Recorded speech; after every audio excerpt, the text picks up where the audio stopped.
Saudaraku yang kekasih, untuk melewatkan malam panjang, malam minggu kita pada saat ini, kita mau disapa oleh firman Tuhan dari beberapa nasihat.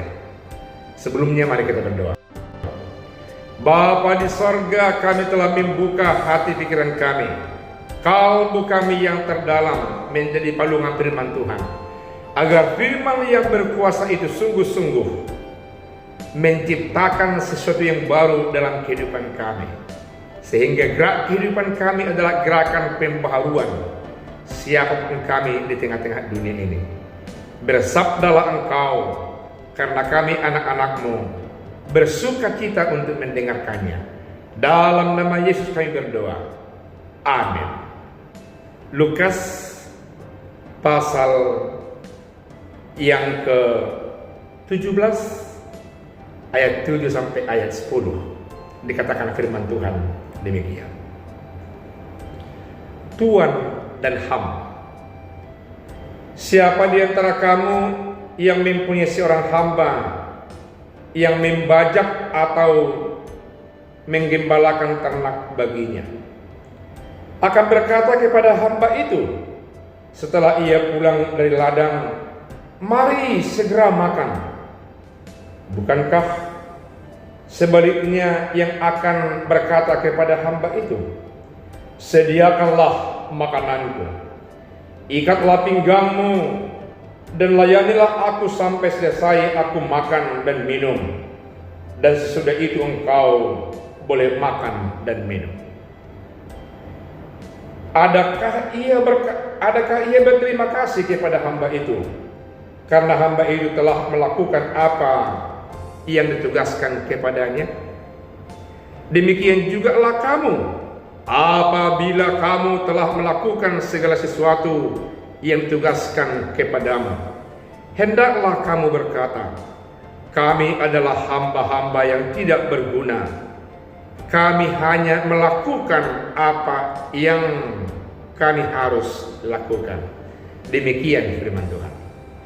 Saya mau awali satu statement yang mengatakan bahwa pelayanan adalah kehormatan, bukan beban. Saya ulangi, pelayanan adalah kehormatan, bukan beban.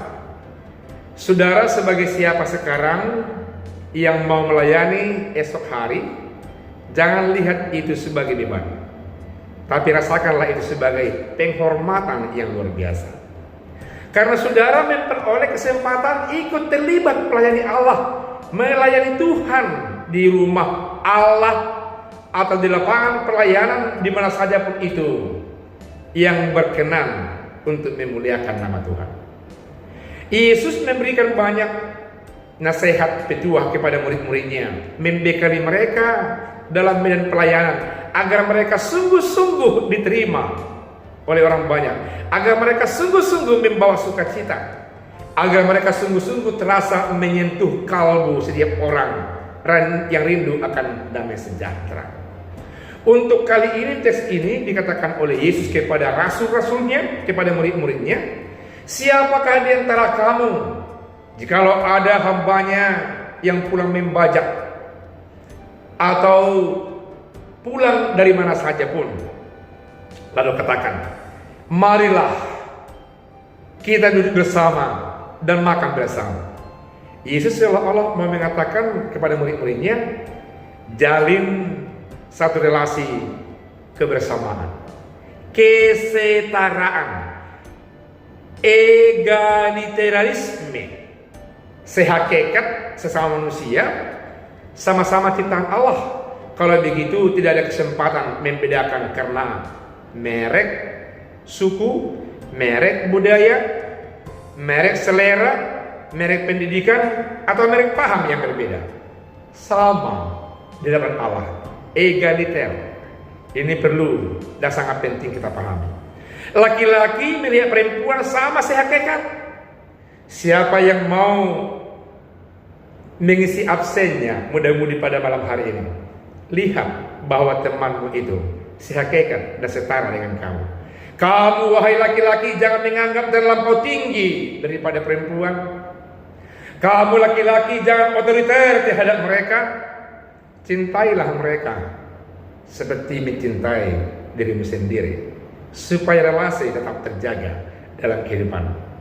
Seterusnya dikatakan oleh Yesus dalam ayat yang ke-8, biasanya sang Tuhan akan mengatakan, mari cepat datanglah, persiapkan makanan untukku, dan ikatlah pinggangmu supaya engkau dengan baik melayani aku, dan perhatikan apa yang butuh dalam meja makanan ini, dan setelah itu barulah kau boleh makan dan minum. Memperlihatkan betapa dalamnya kesenjangan antara Tuhan dengan hamba. Betapa jauhnya sering dibuat oleh manusia hubungan antara satu dengan lain karena jabatan, karena ekonomi, terlebih status sosial dalam kehidupan kita, termasuk dalam suku kita orang Angkola, selalu membangun perbedaan pandangan status dalam hati kita dengan orang-orang saudara-saudara yang lain. Dikritik oleh firman Tuhan.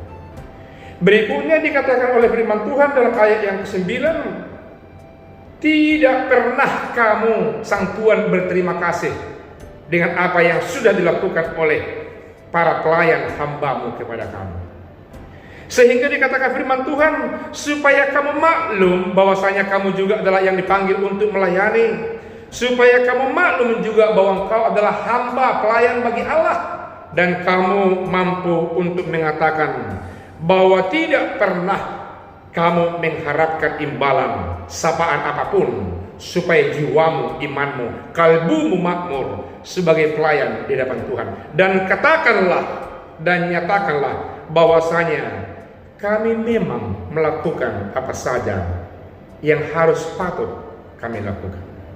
Sehingga tidak ada di situ mengharapkan sesuatu pujian, sesuatu yang bisa mungkin mau memperoleh sebutan penghormatan, sesuatu berupa sanjungan dengan yang lain. Karena kita merasakan bahwa kesempatan bekerja pun, kesempatan melayani pun terlebih baik Allah merupakan penghormatan bagi kita yang tidak mengharapkan sesuatu apapun dari situ.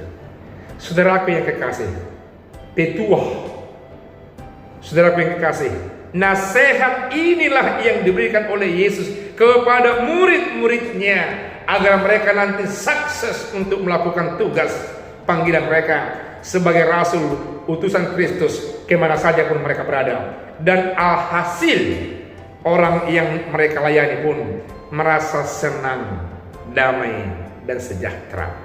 Biarlah saudaraku melihat bahwasanya pelayanan, kesempatan melayani sebagai seorang istri, sebagai seorang bapak di rumah, sebagai seorang kakak, sebagai abang, sebagai adik, semua ada kesempatan untuk melayani mereka yang ada di sekitar kita.